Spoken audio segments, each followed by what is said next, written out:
Olivia Davis sent an emergency text to the wrong number on a Friday night at 9:15 p.m. 5 minutes later, a man she'd never met responded, "Send me his address." By 9:30, she was in his car, escaping the worst date of her life. By 9:45, she was falling in love. Sometimes one wrong digit changes everything. The day had started normal enough. Friday. Work from home like always. 3 clients needing content approved. Instagram posts for a boutique clothing line. TikTok strategy for a new restaurant in Tribeca. LinkedIn content for a corporate consulting firm. The usual mix of brands that kept her freelance social media management business running. Olivia had been doing this for 3 years. Since graduating with a communications degree and realizing she didn't want to work in an agency. Wanted the freedom of freelance, the ability to work in pajamas, the flexibility to take clients she actually liked. At 25, she was making decent money and living in a small but acceptable apartment in the East Village. Life was good. Quiet.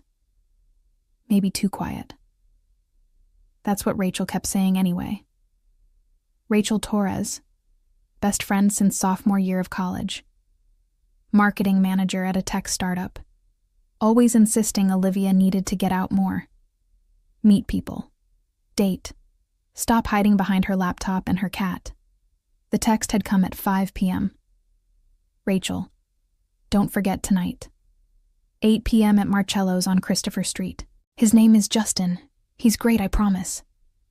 Olivia had stared at her phone, had forgotten, had agreed to this blind date 3 weeks ago when Rachel had been particularly insistent and Olivia had been particularly wine-drunk.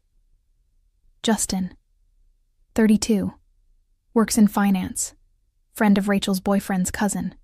Nice guy according to everyone. Normal, safe. Exactly what Olivia needed after her last relationship had died a slow, boring death over 2 years. She'd responded, "If I die, it's your fault." Rachel, you're going to love him. Be nice. Wear something cute. Don't talk about work the whole time. Olivia had showered, put on the red dress, the one that was nice enough for a date, but not so nice it looked like she was trying too hard. Makeup. Hair. The basic effort required for meeting a stranger who might turn out to be boyfriend material. She'd checked his profile one more time. The photos Rachel had sent. Normal-looking guy. Good smile. No obvious red flags.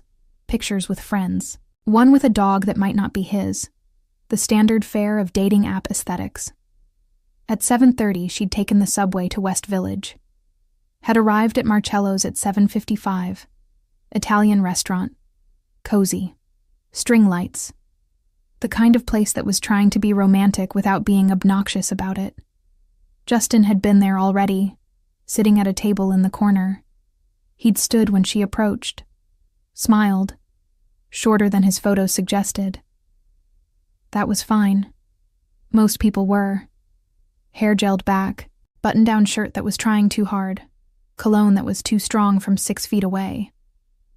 "Hi, Olivia? That's me." "Justin?" "Yeah."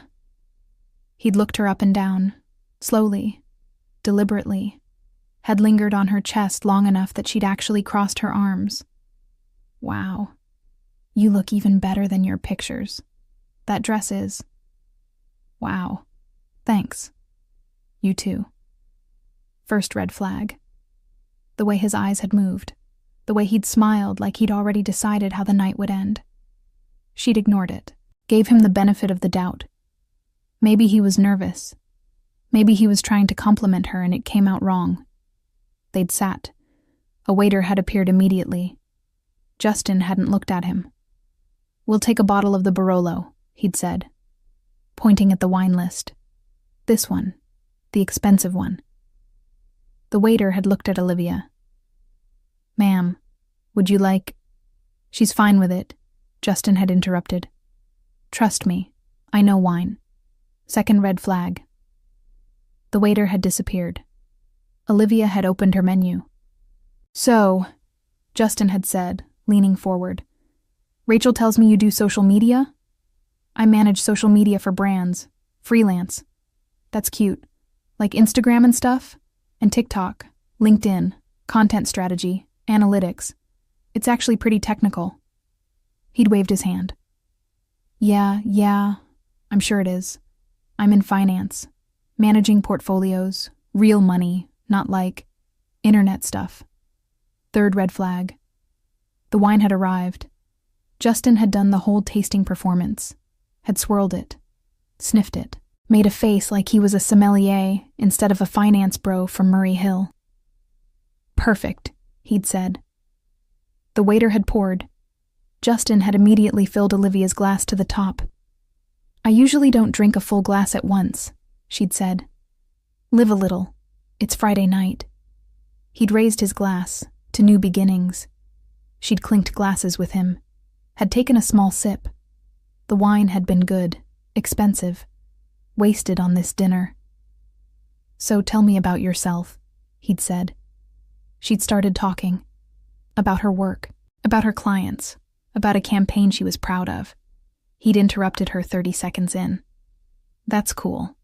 I just closed a deal this week, 7 figures. My boss said I'm on track to make partner by next year. 4th red flag. She'd tried to continue. He'd interrupted again. You live alone? In the city? East Village? Nice. I'm in Murray Hill, 2-bedroom. Rent's insane, but worth it. I make good money, so. He'd shrugged. Not an issue. 5th red flag. The appetizers had arrived. Burrata for the table. He'd taken most of it without asking if she wanted any. You've got to try this, he'd said, mouth full. So good. She'd reached for a piece. He'd grabbed her hand. Here, let me feed you. She'd pulled back. I can feed myself. Come on. It's romantic. I'd rather not. He'd laughed. You're shy. That's adorable. I'm not shy. Sure you're not. He'd finally let go of her hand. They'd eaten in silence for a minute. She'd been thinking about excuses to leave. Family emergency, work crisis, sudden illness. Anything. Then his foot had touched hers under the table. She'd moved her foot. He'd followed. She'd moved it again. He'd smiled like it was a game. The entrees had arrived. She'd ordered pasta. He'd ordered steak. Had made a production of cutting it. Had offered her a bite. No, thank you. You sure? It's really good. I'm sure. Girls always order the cheapest thing on the menu. It's okay. I'm paying. You could have ordered something more expensive. My pasta was $32. Yeah, but my steak was $48. You don't have to be polite. I can afford it. She'd put down her fork. I ordered what I wanted, not what was cheapest. If you say so. He'd winked. Either way, I've got it covered. They'd eaten. He'd talked about his apartment again, his gym membership, his car that was in a garage in Queens, his vacation to Miami last month, his plans to go to Turks and Caicos in the winter. She'd stopped trying to contribute to the conversation, had just nodded occasionally and eaten her pasta. Halfway through the meal, his hand had landed on her knee under the table. She'd jumped, had moved her leg away. Relax, he'd said. You're so tense. I don't like being touched without permission. We're on a date. It's not like we're strangers. We literally met an hour ago.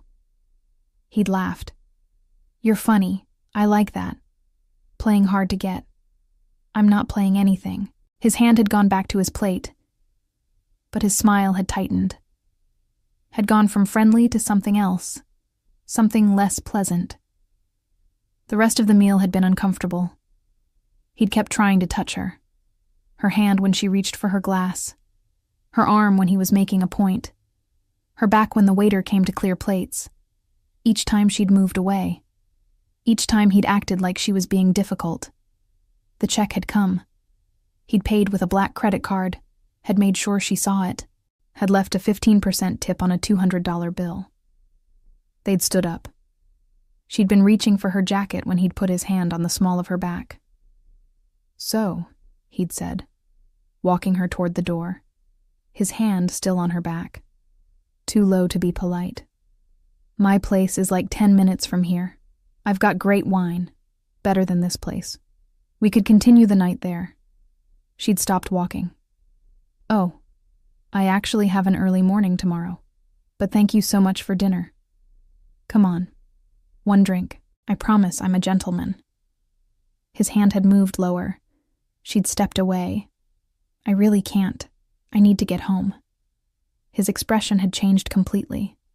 The friendly mask had slipped. You're being difficult. I'm being honest. I just bought you a really expensive dinner. Least you could do is come have a drink. I didn't ask you to buy me an expensive dinner. And I'm not obligated to do anything because you did. You know it's rude to lead someone on like this. I haven't led anyone on. You wore that dress. You agreed to dinner. You drank my wine. Now you're just going to leave? Yes. That's how dates work sometimes. Thank you for dinner. I'm going home now.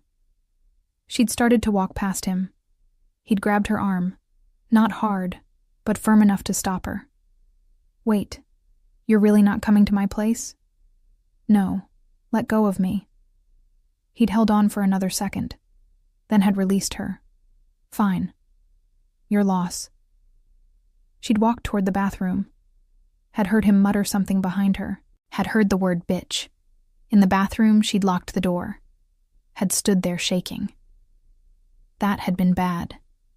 That had been really bad. And she needed to get out of here. But he was out there, probably waiting, probably thinking he could convince her. She'd pulled out her phone, had typed Rachel's number from memory, had sent the SOS. She'd pulled out her phone. Rachel. Rachel could call her with a fake emergency, could give her an excuse to leave. She'd opened her messages, started typing Rachel's number from memory. She always did that, hated scrolling through contacts. Had memorized the important numbers. Rachel's number, 212-555-0147. She'd typed it quickly, nervous, not paying attention. 212-555-0148. Hadn't noticed the mistake. The message she'd typed, Rachel emergency. This guy is scary. Won't stop touching me. Keeps insisting I go to his place. I said no 3 times. He won't accept it. I'm in the bathroom at Marcello's on Christopher Street. Can you call me with a fake emergency, please? She'd hit send, had stared at the screen, waiting for the 3 dots that meant Rachel was typing. 1 minute passed. 2 minutes. 3 minutes. Where was Rachel? 4 minutes. Her phone had buzzed. Unknown. Number. What's his name? Olivia had stared at the screen. What? She'd looked at the number she'd sent the message to, had checked it against Rachel's contact. 0148. Rachel's number ended in 7. Fuck. She'd sent her emergency SOS to a complete stranger. She'd typed back quickly.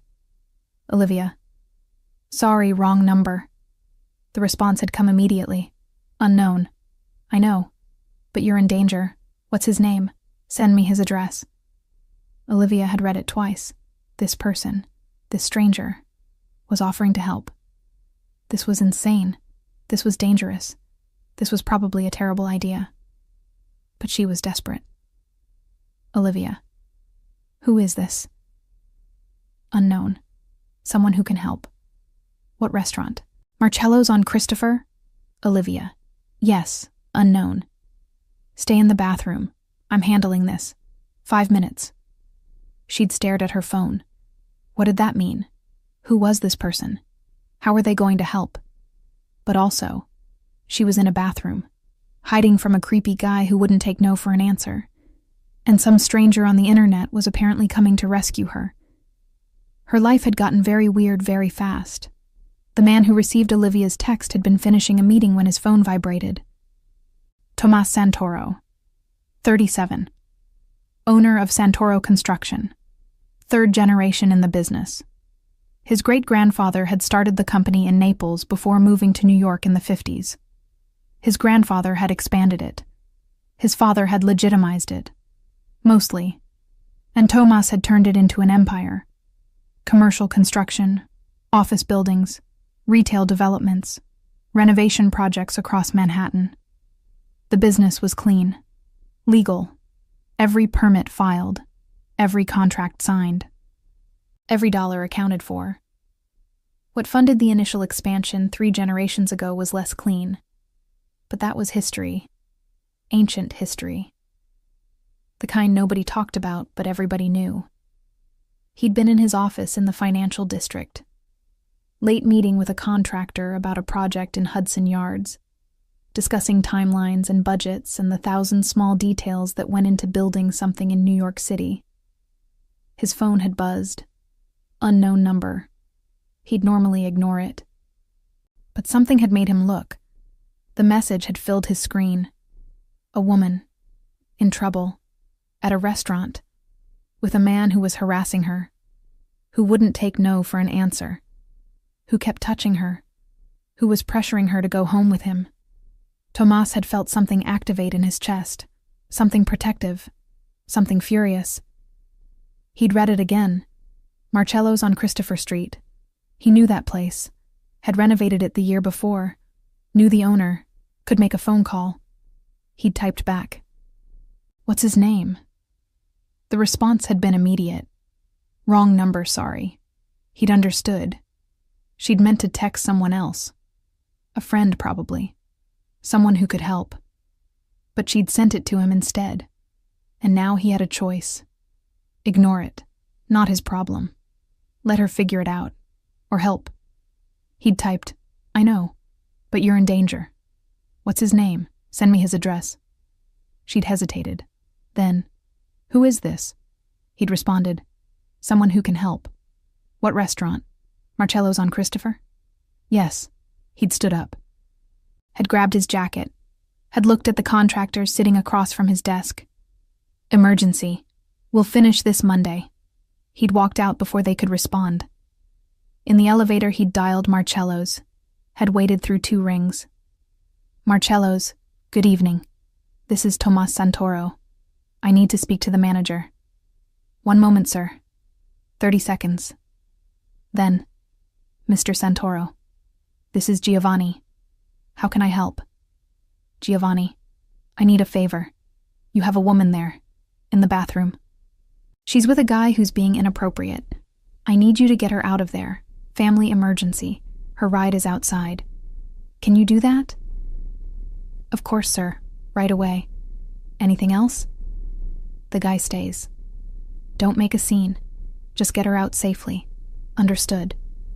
Tomas had hung up, had walked to his car in the parking garage, black Audi, had driven toward West Village, 7 minutes in Friday night traffic. His phone had buzzed again while he was driving. Olivia. How are you doing this? He'd responded at a red light. I know people. Stay calm. You'll be out in 2 minutes. He'd arrived at Christopher Street at 9:28, had parked in a loading zone, hazards on, didn't care about tickets, had stood outside the restaurant, leaning against his car, waiting. At 9:30, the door had opened. A woman had come out. Red dress, dark hair, late 20s, pretty in a natural way. She'd looked confused, looked around, had seen him. Their eyes had met. She'd walked toward him slowly, cautious. Olivia? He'd said. She'd stopped. How do you know my name? You mentioned blind date in your message. I asked the manager which table. You're the only woman in a red dress leaving alone. You're the person who responded.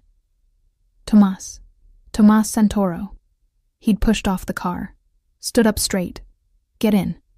I'll take you home. She'd hesitated. You're a stranger. I am. But I'm a stranger who just got you out of a bad situation. And I'm not going to do anything except drive you home safely. I promise. She'd looked at him, really looked at him, taking in the expensive suit, the nice car, the watch that cost more than most people's rent, the fact that he'd somehow gotten a restaurant manager to extract her from a bad date with 1 phone call. Okay, she'd said finally. Better than going back in there. He'd opened the passenger door for her, She'd gotten in. He'd closed it, had walked around to the driver's side. Inside the car, she'd been tense, sitting straight, hands in her lap, looking straight ahead. He'd started the engine. Address? East Village. Can I put it in the GPS? Yeah. She'd leaned forward, had typed into the navigation screen, had sat back. He'd pulled into traffic. They'd driven in silence for 3 blocks. Then she'd said, "Thank you. You're welcome. How did you do that? With the restaurant?" "I did work there. Renovated the place last year. The owner owes me a favor." "You're a contractor?" "Something like that. I own a construction company." She'd looked at him again, taking in the details. The car, the clothes, the way he'd said owner not worker. That explains the phone call then. He'd smiled slightly. Helps to know people. Lucky for me. They'd stopped at a red light. He'd looked over at her. "You okay?" She'd nodded. "Yeah, just, that was scary." He wasn't listening. Kept pushing. I don't usually. You don't have to explain. I just want you to know I'm not someone who usually needs rescuing. Everyone needs rescuing sometimes." The light had turned green. He'd driven. She'd asked about his business. He'd explained. Commercial construction. Office buildings mostly. Some retail. 3rd generation. Family business. She'd told him about social media management. Freelance. Working with fashion brands and restaurants. 3 years on her own. Liked the freedom. They'd talked for 20 minutes. The conversation had been easy. Natural. Like they'd known each other longer than 20 minutes. He'd pulled up in front of her building. 5-story walk-up. Classic East Village. "This is it," she'd said. "Safe building?" "Safe enough. I'm on the 4th floor." "Good." She'd reached for the door handle, then had stopped. Had turned back to him. "Why did you help?" "You don't know me." He'd thought about that. Because someone texted me asking for help, and I had the ability to help. Seemed like the right thing to do. You could have ignored it. I could have. But then you'd still be in that restaurant with a guy who doesn't understand the word no, and I'd be at home knowing I could have done something and didn't. She'd smiled. That's a good answer. It's the honest answer. She'd opened the door, had stepped out, had leaned back in. "Thank you. Really. You saved my night. Maybe more than that. Anytime." She'd started to close the door. He'd said her name. "Olivia." She'd looked back. "Your number?" The right one this time. She'd smiled. Had pulled out her phone. Had dictated it to him while he typed. "I'll call you," he'd said. Not a question. A statement. She'd nodded. "Okay. Please do." She'd closed the door. Had walked to her building. Had turned at the entrance to wave. He'd waited until she was inside before driving away. In his rearview mirror, he'd watched the building disappear. Had thought about her smile. The way she'd looked at him. The fact that he'd just driven across Manhattan to rescue a complete stranger. His phone had buzzed. He'd checked it at the next red light. "Olivia, thank you again. For everything.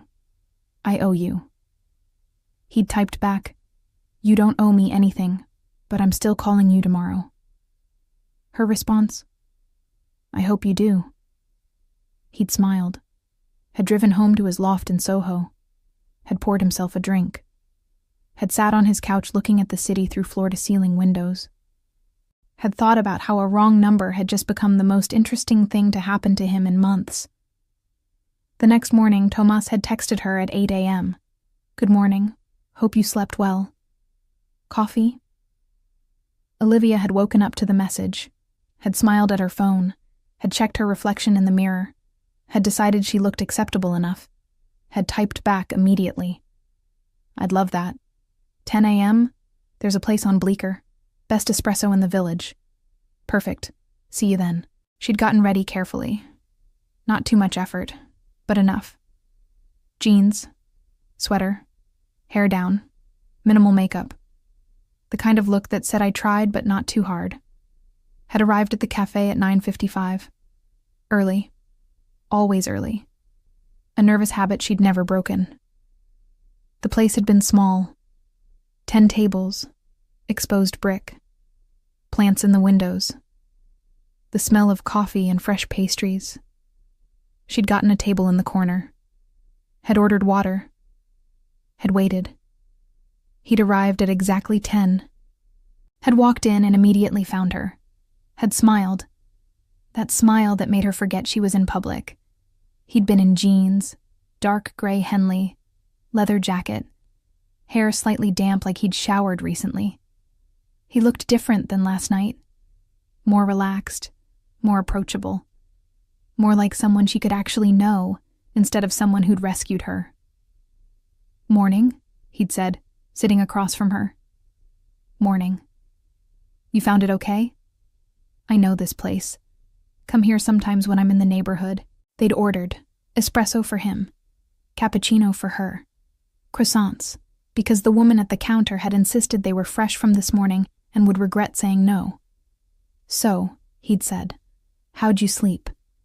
"Better than I expected." "You?" "Same." He'd stirred sugar into his espresso. "I kept thinking about last night, about you in that restaurant. Made me angry. That you helped? No, that you needed help.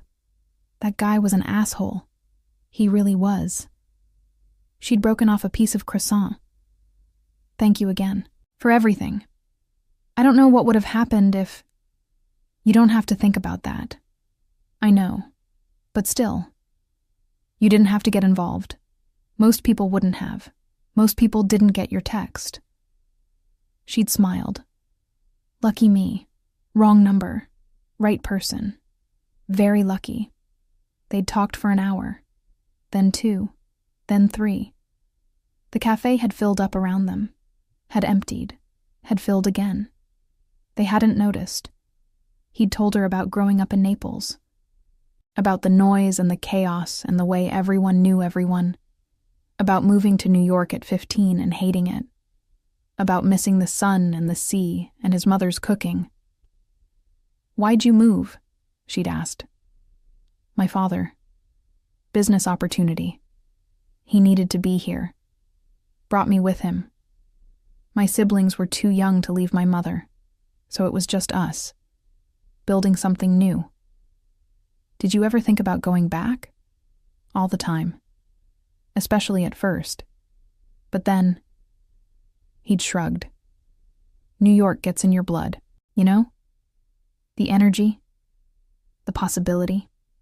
The fact that you can reinvent yourself every day if you want. I get that. That's why I stayed after college. Connecticut was fine. But it was small. Everyone knew who I was. Here I could be anyone. Who did you want to be?" She'd thought about that. Someone independent. Someone who built something herself. Someone who didn't need anyone's permission to live her life. "And are you?" "Getting there. Most days." He'd smiled. "I think you're already there." The conversation had shifted. Lighter topics, favorite movies, worst foods, travel dreams. She'd learned he'd never been to the Grand Canyon. He'd learned she'd never left the country. They'd both agreed that pineapple on pizza was a crime against humanity. At 1 p.m. he'd said, "I should let you go. You probably have plans." She'd said, "I don't, actually." "Do you?" "No. Want to walk?" "The weather's nice. I'd like that."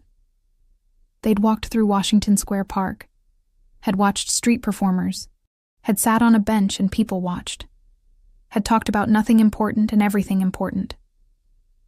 He'd asked about her family, about Connecticut, about what it was like growing up there. She'd told him about her parents, still married, happy, boring in the best way. About her sister who was a lawyer and always made her feel like she wasn't doing enough with her life. "Do you feel that way?" he'd asked. "Like you're not doing enough?" "Sometimes. When I compare myself to her." But then I remember I'm doing what I want, not what someone else thinks I should do. That counts for something. That counts for everything. They'd gotten food from a truck, tacos that dripped everywhere, had laughed when she'd gotten salsa on her sweater. He'd handed her napkins, had helped her clean it up, had stood close enough that she'd been very aware of him. At 5 p.m., sitting on another bench in another part of the park, he'd said, "I'm supposed to ask you to dinner now, right? That's what people do?" She'd smiled. "Is that what people do? I think so. I'm out of practice, but dinner tomorrow? Actual sit-down restaurant. I promised to pick somewhere without bad memories." She'd laughed. "I'd love that." "Yeah?" "Yeah." He'd driven her home, had pulled up in front of her building, had turned to look at her. "I had a really good time today," she'd said. "Me too." She'd reached for the door handle. He'd said her name, Olivia. She'd looked back. "Can I walk you up? My building doesn't have an elevator. It's 4 flights. I don't mind." They'd walked up together, all 4 flights, him behind her. At her door, she'd turned. He'd been 1 step below her, eye level. "Thank you for today," she'd said. "Thank you for agreeing to spend it with me." He'd stepped up, had been close now, close enough that she'd tilted her head back slightly to look at him. "I'm going to kiss you," he'd said. "If that's okay." "That's very okay." He'd leaned in, had kissed her. Soft, careful, the kind of kiss that was testing, asking. She'd kissed him back, had put her hand on his chest, had felt his heart beating fast. When he'd pulled back, she'd been smiling. "Tomorrow?" he'd said. "Tomorrow." He'd stepped back, had put his hands in his pockets like he was stopping himself from reaching for her again. "Good night, Olivia. Good night, Thomas." She'd gone inside, had leaned against the door, had touched her lips, had smiled at nothing. Sunday dinner had been at a nicer restaurant. Italian, not Marcello's. They'd joked about that, about how they were never going back, about how that place was cursed for them now. The conversation had been deeper, more honest.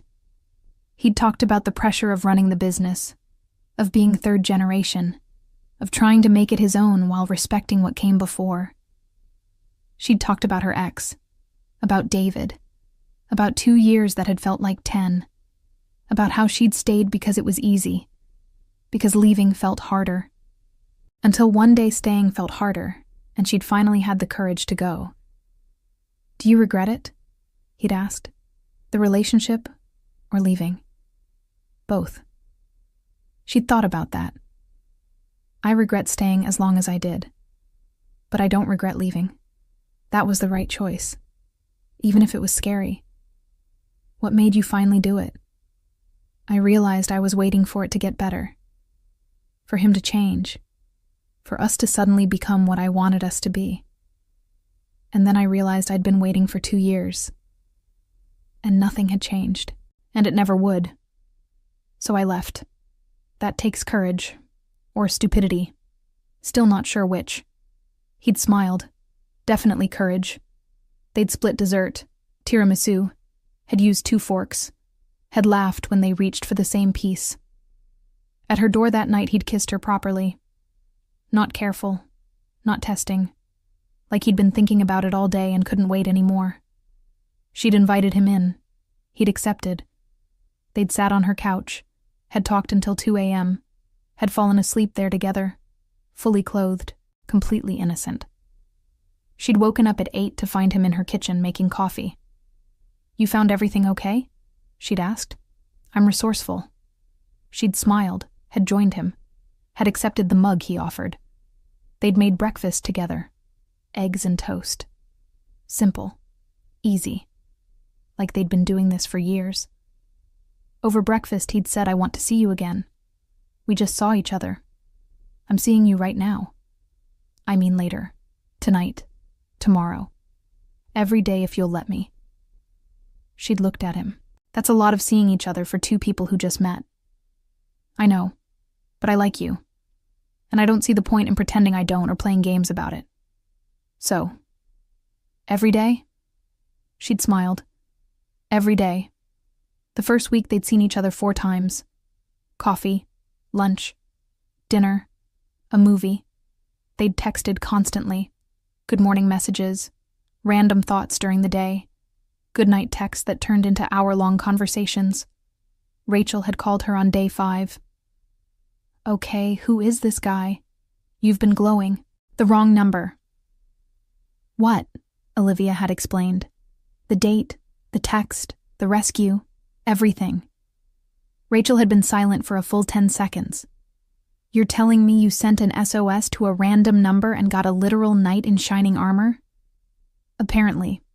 I set you up on a blind date. You send an emergency text to the wrong person, and you end up with a construction company owner who drives across Manhattan to save you. When you say it like that, it sounds insane. It is insane. Rachel had paused. I hate you. No, you don't. No, I don't. But I'm extremely jealous. What's his name again? Tomas Santoro. That's an aggressively attractive name. He's aggressively attractive. I need to meet him. You will. Week 2. Olivia had gone to his loft for the first time. Soho, 6th floor, industrial space converted to residential, exposed brick, high ceilings, massive windows, view of downtown. The place had been immaculate. Not in a sterile way, in a someone actually lives here and takes care of it way. Your place is incredible, she'd said, walking around. It's too big for one person. How long have you lived here? 5 years. Bought it during renovation. Got a good deal because I was willing to wait for construction to finish. She'd noticed things. Books on the shelves. Art on the walls. A guitar in the corner. Red peppers hanging by the door. She'd stopped. Looked at them. What are those? He'd come up behind her. Peppers. My mother sends them. She sends you decorative peppers? He'd smiled. It's a Neapolitan tradition. Red peppers.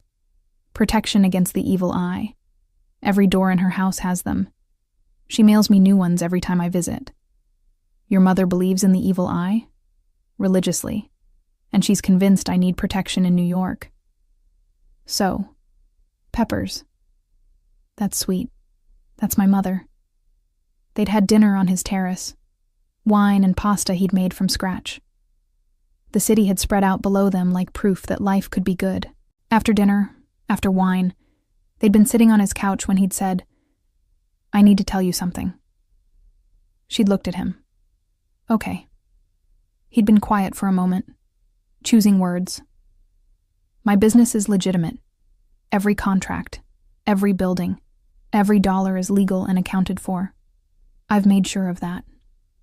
Okay. But that's not how it started. 3 generations ago when my great-grandfather came here from Naples. The money that started this company. The connections that built it. Those weren't all legal. Or moral. And my family. We're still connected to that world. To people who operate outside the law. To business that doesn't show up on tax returns. She'd processed that. You're telling me your family is in organized crime. That's one way to put it. Is there another way? He'd smiled slightly. Not really. The business I run is clean, but I can't separate myself from the rest of it. From the family. From the history. It's part of who I am. She'd been quiet. Had thought about the phone call to the restaurant. The way people had moved when he'd asked. The power he'd wielded with one conversation. It made sense. I already suspected, she'd said. You did. The way you made that restaurant extraction happen. The way you talk about knowing people. The fact that you drive a very expensive car and live in this loft and own a construction company at 37. She'd looked at him. I'm not naive. I was just waiting for you to tell me. He'd looked relieved. You're not scared? Should I be? He'd been honest. Of me? No. I would never hurt you. But the world I'm part of is dangerous, and being with me means being adjacent to that. You could be in danger from people who want to hurt me. Am I in danger right now? No. I keep my personal life very separate, and I have ways to protect the people I care about. She'd moved closer. You care about me, very much. She'd kissed him, had pulled back. I'm not running. I should be. This is probably the smart thing to do. Walk away before I'm in too deep. But I'm not going to. Why? Because in 2 weeks you've made me happier than I've been in 2 years. Because you're honest when you could lie. Because you gave me the choice instead of hiding it until I was already attached. And because the world is dangerous anyway. At least with you I know what I'm dealing with. You're sure? She'd taken his hand. I'm sure. He'd kissed her, had pulled her closer, had said against her mouth, "Thank you." For what? For not running. Months 2 through 4 had been about integration, about building a life that included each other. She'd started spending nights at his place, then most nights, then all nights except when she needed to water her plants. Her toothbrush had appeared in his bathroom, her coffee mug in his kitchen, her books on his shelves, small pieces of her life migrating to his space. He'd started keeping a bag at her place. For the nights they stayed there. For the mornings they wanted to wake up surrounded by her things instead of his. They'd fallen into routines. Morning coffee on his terrace when weather allowed. Her working from his loft more often than not. Him coming home for lunch sometimes just to see her. Dinner together unless something urgent came up. She'd met his friends. Other business owners. Some legitimate. Some less so. People who existed in the gray area between legal and not. They'd been polite. Respectful. Had assessed her and decided she was acceptable. He'd met Rachel and her boyfriend over dinner. Rachel had approved immediately. Had texted Olivia from the bathroom. Marry him. Olivia had responded, "It's been 3 months. Rachel, I don't care. Lock that down." In month 3, he'd told her more about his family in Naples. They'd been cooking dinner together in his kitchen. She'd been chopping vegetables. He'd been making sauce. "My mother called this morning," he'd said. "She wants to know when I'm bringing you to meet her."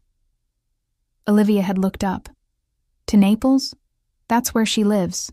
You've never mentioned that. That she wants to meet me. She's been asking since week 2. I told her it was too soon. But now..." He'd looked at her. "Now I think maybe it's not.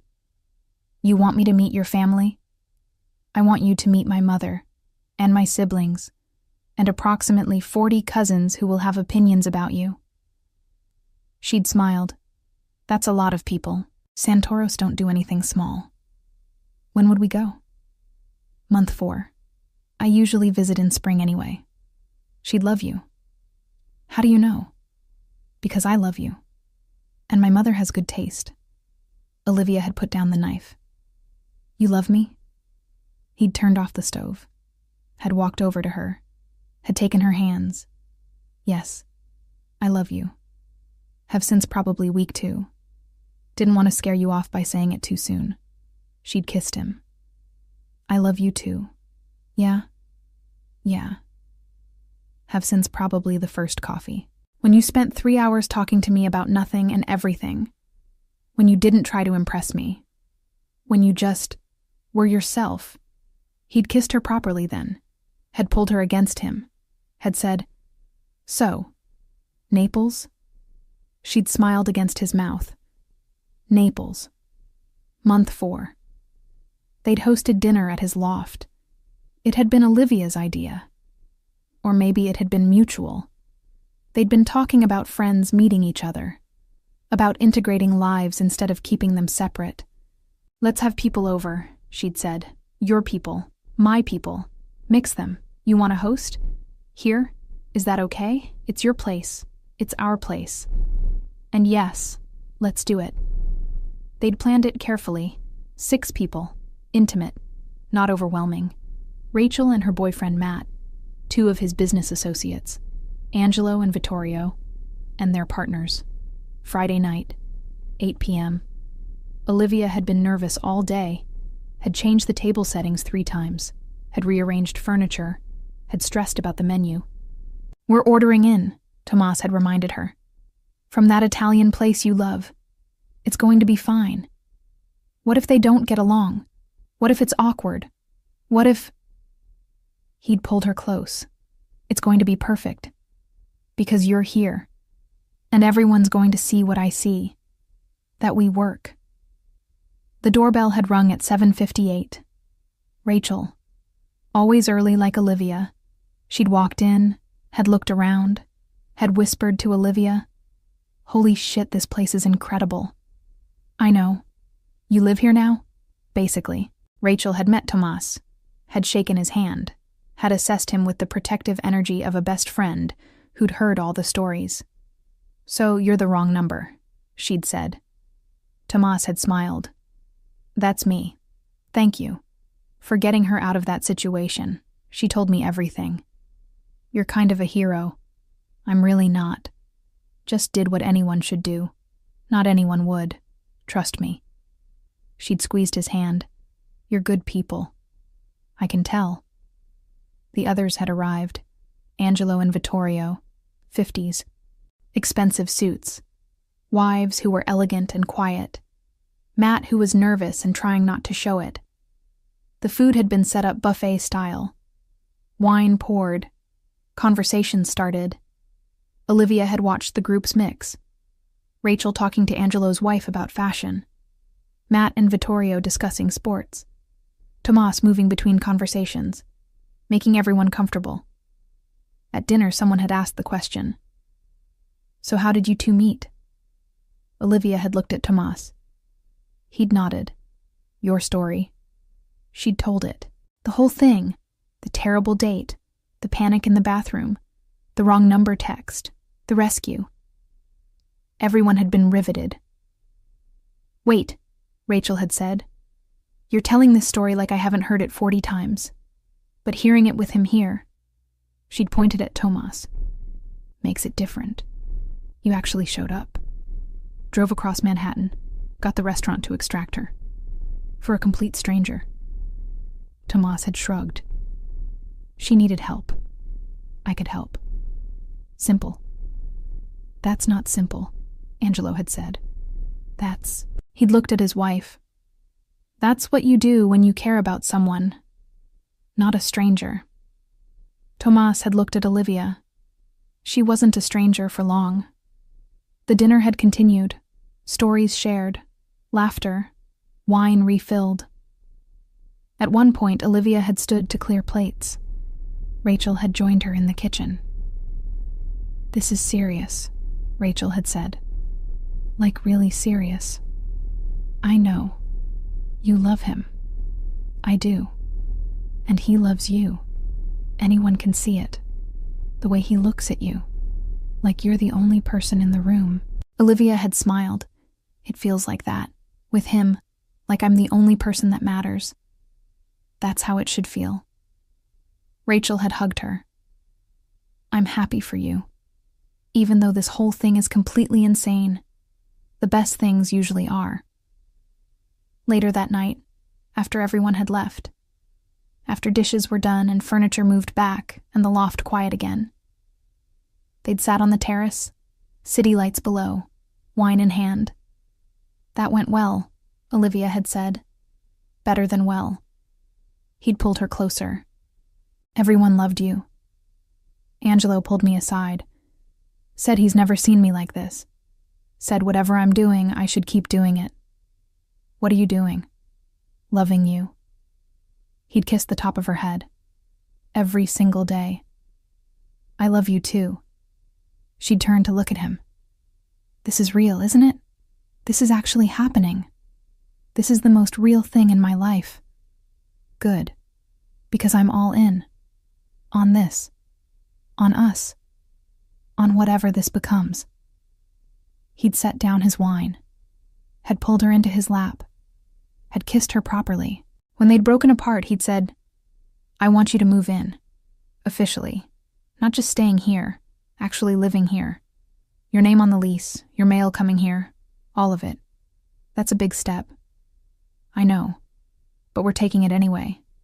Because this works. You know it does. She'd smiled. Okay. I'll move in. Officially. He'd kissed her again. Deeper this time. Like he was sealing a promise. The logistics had happened over the next month. Her lease ending. Belongings moved, mail forwarded, name added to his lease. Small pieces of administrative life that made it official. She'd kept some things in storage, just in case. A safety net she wasn't ready to cut completely. He hadn't pushed, had understood that moving in with someone meant trusting they'd stay. And trust took time even when love was immediate. Her apartment had emptied slowly. Each box that moved to his loft had felt significant. Her books on his shelves, her clothes in his closet, her coffee mug in his kitchen. Evidence that she lived there, that it was their space now, not just his. The last day in her old apartment, she'd stood in the empty space, had remembered moving in 3 years ago, fresh out of a relationship, starting freelance, building something new, had remembered the morning she'd gotten ready for that terrible blind date, had left from here, had come back here after Tomas had dropped her off, had texted him from this apartment. Thank you, she'd said to the empty room, for everything. For being home when I needed it, for leading me to him. Then she'd locked the door for the last time, had turned in her keys, had gone to the loft, to home, to Tomas. 6 months after the wrong number text, they'd established new patterns that felt permanent. Sunday video calls with his mother, who still complained they didn't visit enough, but who also clearly adored Olivia. Weekly dinners with Rachel and Matt. Monthly trips to Connecticut to see Olivia's family, who'd warmed to Tomas despite initial reservations. Her sister had pulled her aside during one visit. He's different than David. That's a good thing. I know. Her sister had smiled. I like him. He's good for you. You're happier. Lighter. More yourself. I am myself. You are now. With David, you were always trying to be what he wanted. With Tomas, you're just you. That's because he likes who I am. He's not trying to change me. Keep him. I plan to. They'd developed routines that felt like marriage without the paperwork. Morning coffee on the terrace. Her working from the loft. Him coming home for lunch sometimes. Dinner together unless business required otherwise. Weekends exploring the city or staying in. The comfortable domesticity of people building a life. She'd learned not to ask too many questions when he had late meetings. When he spoke Italian on the phone with people whose names she didn't know. When he came home tense and needed space to decompress. She'd learned the boundaries between his world and hers, where they overlapped and where they stayed separate. He'd learned her work patterns, when she needed quiet to be creative, when she needed to talk through strategy, when a client was being difficult and she needed to vent. He'd learned that she stress-baked, and their kitchen would fill with cookies when she was anxious. That she collected houseplants and named them all. That she was terrible at parallel parking but would spend 20 minutes trying rather than admit defeat. They'd learned each other, the real versions, not the first date versions, not the best behavior versions, the actual complicated, messy human versions. And they'd loved each other anyway. Maybe more because of it. That night, lying in bed, she'd said, "Tell me about Naples. What do you want to know? Everything. Your mother. Your family. What it'll be like." He'd been quiet for a moment, then had started talking. "My mother is. Intense. In the best way. She's warm and loud and opinionated. She'll hug you immediately. Will feed you constantly. Will have opinions about everything from your hair to your career to when we're getting married. Married? She's Italian and Catholic. In her mind, we're already practically engaged because I brought you up more than once. That's a lot of pressure. She means well. She just wants me to be happy. And she'll see that I am. With you. What about your siblings? 2 brothers. 1 sister. All younger. All living within 10 blocks of my mother. All with their own opinions about everything. You'll love them. They'll love you. It'll be loud and chaotic, and everyone will talk over each other, and you won't understand half the conversations because they'll be in Italian. That sounds overwhelming. It is. But it's family. And they're important to me. And I want them to know you. She'd kissed his shoulder. I want to meet them too. Good, because my mother has already planned the entire week we'll be there. Every meal, every cousin we need to visit, every church we need to see. She's very thorough. When do we go? 2 weeks. I already booked the flights. You were confident I'd say yes.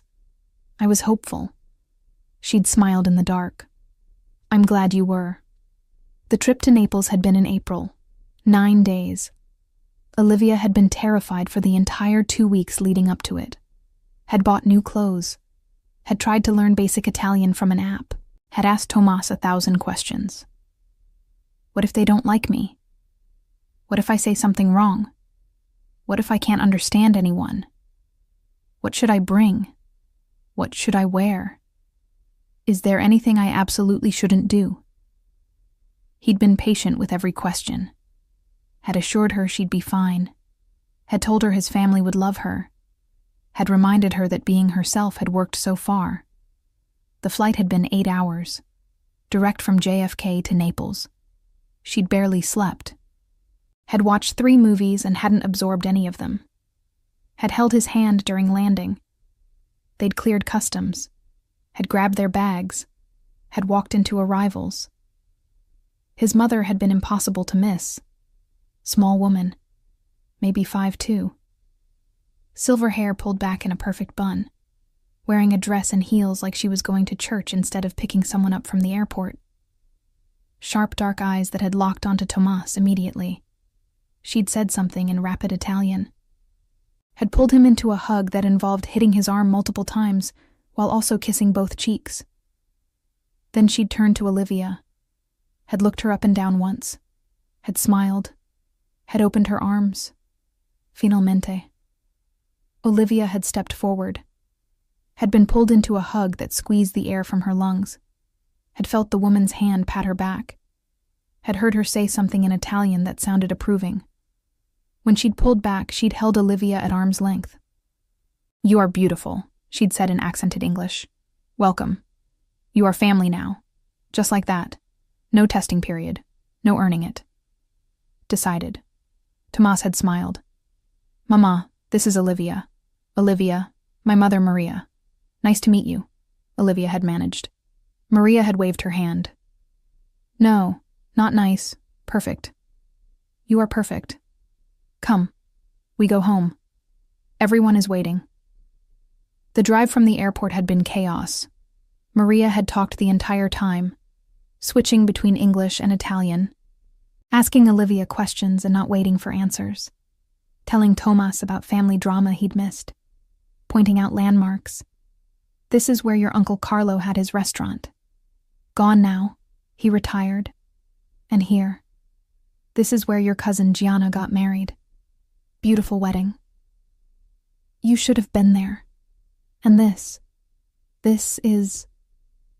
The house had been in Vomero, a neighborhood in the hills. 3-story building, pale yellow exterior, green shutters, balconies with laundry hanging, plants everywhere, and on every door. Red peppers, hanging in bunches. Protection. They'd parked on the street, had carried bags up steps, had entered through a doorway hung with peppers. Inside had been chaos incarnate. People everywhere.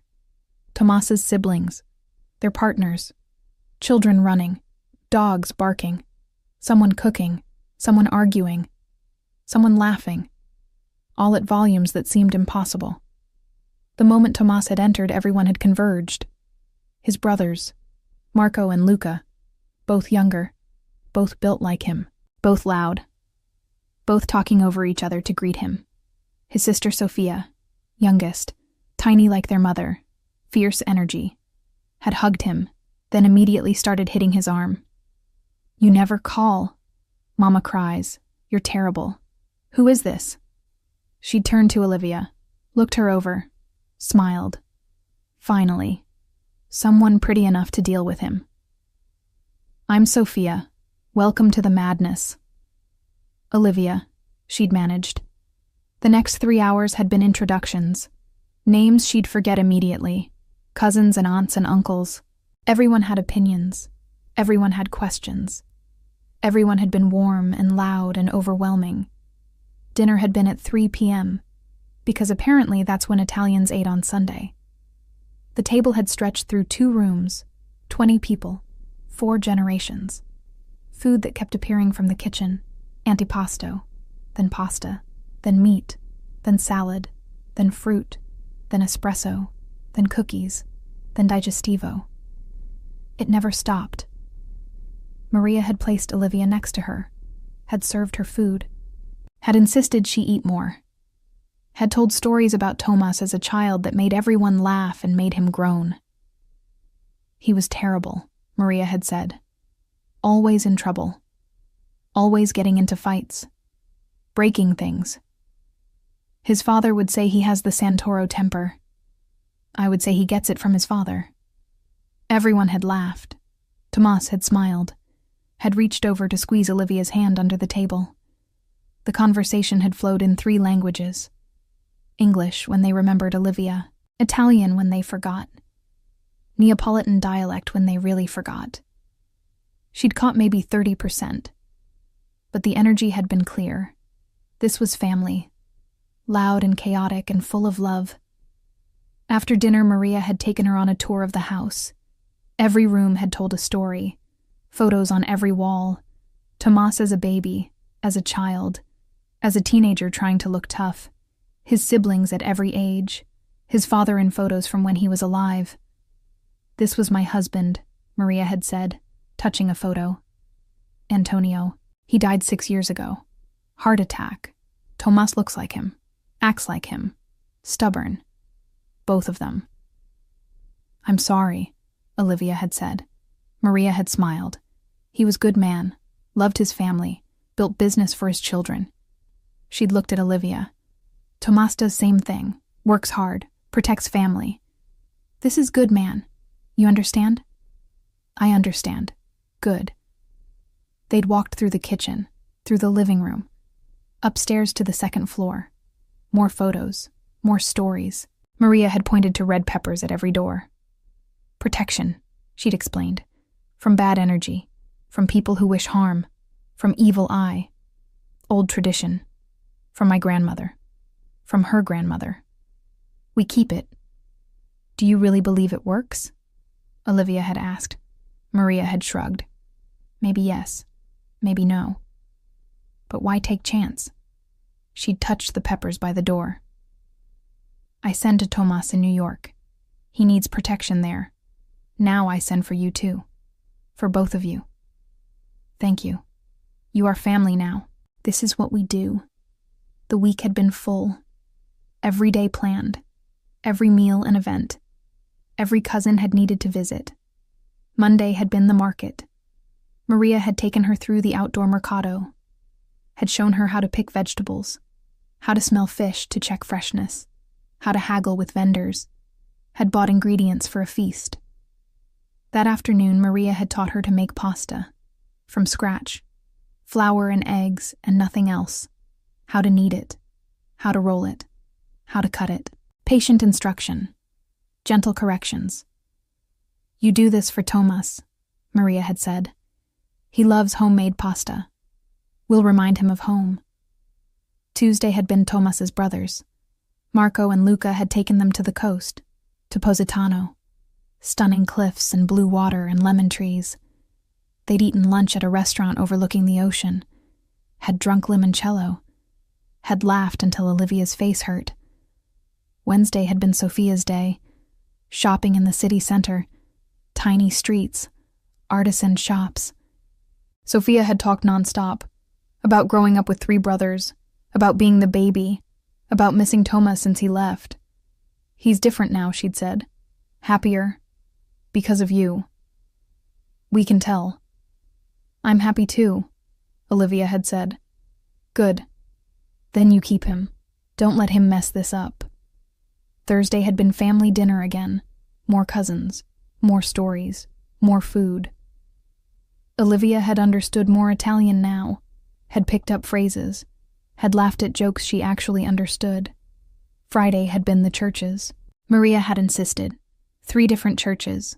Lighting candles. Praying for family. For health. For protection. Traditional. Old faith that ran deep. Saturday had been quiet. Just the 6 of them. Maria, the siblings, Tomas, Olivia. They'd sat on the terrace, had drunk wine, had talked about life, about New York, about family, about the future. That evening, Maria had pulled Olivia aside in the kitchen. You love him? She'd said. Not a question. I do. He loves you. I can see. The way he looks at you. Like my Antonio looked at me. Like no other woman exists. This is real love. It is. You understand what he is? What family is? Olivia had nodded. I know, and you stay anyway. I stay anyway. Maria had touched her face. Gentle, maternal. You are brave and smart. Good combination. You will need both. But you have his heart, and he will protect you. Always. This is who he is. I know that too. Good. Maria had smiled. Now. You will come back. Soon. This is your home too now. You understand? Olivia had felt tears sting her eyes. I understand. Maria had hugged her, had held her tight. My son chose well. Welcome to family. Sunday morning before they flew back, Maria had given Olivia a package, wrapped in newspaper, tied with string. For your home in New York, she'd said. For protection. For luck. For love. Olivia had opened it. Red peppers, fresh ones, perfect ones, tied with red string. They're beautiful, Olivia had said. You hang by door. Keep safe. Keep love strong. This is tradition. Now is your tradition too. Thank you. For everything. For welcoming me. For... Maria had waved her hand. No, thank you. You are family. This is what we do for family. At the airport, Maria had cried, had hugged Tomas, had told him to call more, to visit more, to bring Olivia back soon, had hugged Olivia, had whispered in her ear, you take care of him, and he will take care of you. This is love. This is family. On the plane home, Olivia had held the package of peppers in her lap, had thought about the week, the chaos, the warmth, the acceptance. Your family is incredible, she'd said. Tomas had smiled. They liked you. Your mother said, I'm family now. You are. She doesn't say that lightly. Once she decides, that's it. You're in. I've never felt so welcomed so fast. That's how we are. All or nothing. No middle ground. She'd leaned against him. I love that about you. About your family. The certainty. The commitment. He'd kissed the top of her head. We know what matters. And we don't waste time pretending otherwise. Landing at JFK had felt like returning from another world. Customs. Baggage claim. Car service back to Soho. The city gray and busy after Naples's color and chaos. In the loft, she'd immediately hung the peppers by the door. Right next to his. 2 sets now. His from last year. Hers from this trip. Protection doubled. He'd stood behind her. Wrapped his arms around her waist. Looks good, he'd said. Feels right. It is right. She'd turned in his arms. Thank you for taking me. For letting me meet your family. For sharing that with me. Thank you for coming. For being patient with the chaos. For loving them even though they're overwhelming. They're not overwhelming. They're perfect. He'd smiled. "You're perfect." She'd kissed him, soft and slow. The kind of kiss that said, "I'm home. Not just the loft, but with you. Wherever you are. That's home." They'd flown back to New York, had landed at JFK exhausted and happy, had taken a car back to his loft in Soho. "Home," he'd said, dropping their bags inside. "Home," she'd agreed. She'd hung the peppers by the door, right next to his. 2 sets now. Protection doubled. That night unpacking, she'd found her apartment key at the bottom of her purse. The one she rarely used anymore. The apartment she barely visited except to check on plants and collect mail. "I should probably give up my lease," she'd said. He'd looked up from his suitcase. "You should move in. Officially. I basically already live here. So make it official. Put your name on everything. This is your place too." She'd smiled. Okay. I'll give notice. 30 days. Then, yeah. Official." He'd crossed the room, had pulled her close. "I love you. I love you too." 6 months after the wrong number text, Olivia Davis was living in a loft in Soho with a man she'd accidentally contacted while hiding in a restaurant bathroom. Her apartment in the East Village was sublet to a friend of Rachel's, her mail forwarded to his address. Her life completely integrated with his. They'd established routines. Sunday video calls with his mother, who demanded updates and complained they didn't visit enough. Weekly dinners with Rachel and her boyfriend. Monthly trips to Connecticut to see Olivia's family, who had eventually accepted that their daughter was dating someone from a very complicated family. She'd learned not to ask too many questions about his business. Had learned to recognize when he was dealing with family matters versus company matters. Had learned when to be present and when to give him space. He'd learned her work patterns. Had learned not to interrupt when she was in creative flow. Had learned that she needed coffee before conversation in the morning. Had learned that she collected plants like some people collected art. They'd learned each other. The easy parts and the hard parts. The routines and the exceptions. The way people do when they're building something permanent. On a Friday night, 6 months after the wrong number, Olivia had been working on her laptop on the couch. Tomas had been in the kitchen making dinner. Her phone had rung. Unknown number. She'd looked at it, had smiled. Tomas had walked over, looked at the screen. Don't answer it. It could be important. If it's important, they'll call back. And if it's someone who texted the wrong number. He'd taken the phone from her. That trick's already been used. She'd laughed. You're saying lightning doesn't strike twice? I'm saying I got lucky once. Some other guy doesn't get to use my move. Your move? Rescuing women from bad dates. That's my signature move now. Trademark pending. She'd pulled him down to the couch. You only have to rescue me. Good. Because you're the only one I want to rescue. She'd kissed him. I love you. I love you too. Her phone had stopped ringing. Had started again. Same unknown number. Someone really wants to talk to you, he'd said. Or they have the wrong number, and they're very persistent. She'd answered. Hello? A voice she didn't recognize. Is this Olivia Davis? Yes. I'm calling from Naples, from Tomas's mother. She wants to know when you're coming to visit again. She says 2 weeks isn't soon enough. She's planned everything. Olivia had laughed, had looked at Tomas. Your mother is calling me, through someone else, to plan our next visit. He'd taken the phone. Mama. No, we just got back. No, we're not coming for 2 weeks. A month minimum. No. Because I have work. Yes, she's here. No, you can't talk to her. You already ambushed her through Giovanni.